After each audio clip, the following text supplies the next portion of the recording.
Hezekiah, he was truly a great king. But to fully understand how great he was, you have to realize the circumstances that was all around him. First of all, he had a horrible father. One of the worst two kings of all of the history of Judah. And on top of that, he had a broken down nation. I mean, it had been so great under his great-grandfather. But now, anyone who wanted anything just came and got it. It was broken down. And on top of that, Assyria, the world power, they had watched this nation move slowly across the landscape for several generations. Now, during his time, they're right there. They're at his doorstep. Judah is next. And all of their gold and silver has already been sent to them. They have no army. They have no way to defend themselves. And then you have the judgment of God. God is not pleased with them.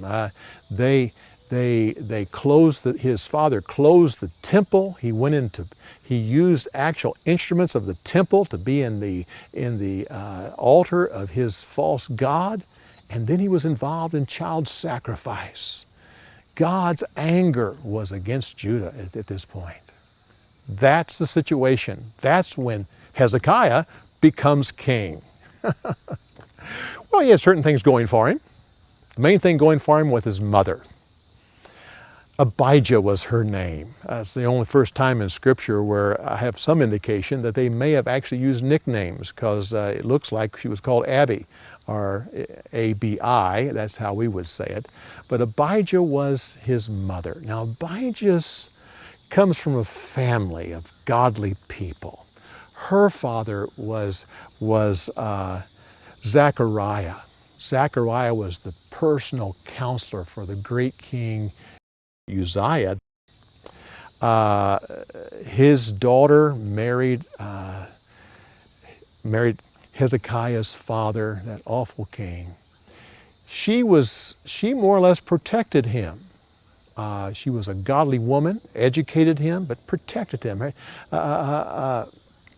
Ahaz was involved in child sacrifice, which means his children, which means Hezekiah could have been sacrificed, but because of her, kept him from being so. Also educated him. She was probably the reason why he became a great king. But he also had a counselor who had been around for a while, one that was a cousin, or a second cousin, and that is Isaiah. Isaiah was a person that was his friend and his counselor. But there are a lot of negatives. First of all, Ahaz had been king, and Hezekiah had been co-king for him for 14 years. When the story says that Hezekiah had been king for 29 years, it didn't include the 14 years that he had been a co-king since he was 11 years old.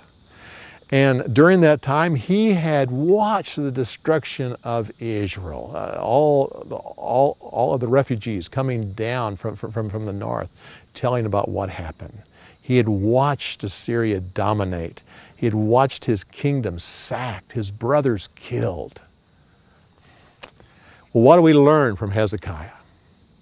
He was truly one of the great kings of Judah, probably the greatest. This is what we learn. And I will read it. Don't focus on how bad things are. We are not to focus on how bad things are around us. If anyone could do that, Hezekiah could.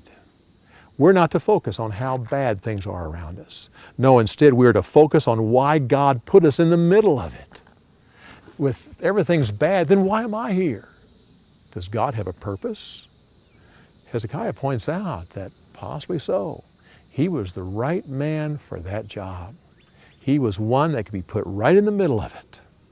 And literally he was in the middle. I said there were two worst kings. His father was one of the two worst kings. His son was the other one. Manasseh was the other one. Hezekiah was in the middle of the two worst kings of Judah. We have a lot that we can learn from this great king. We're going to be with him for 3 weeks, this week and 2 more weeks. We have 3 stories that deal with this man. Next week we'll get into the battle with Sennacherib and talk a little bit more about Syria. So come back next week when we continue on with this series on Hezekiah, on Story Insights, on the story of the week. We'll see you next week.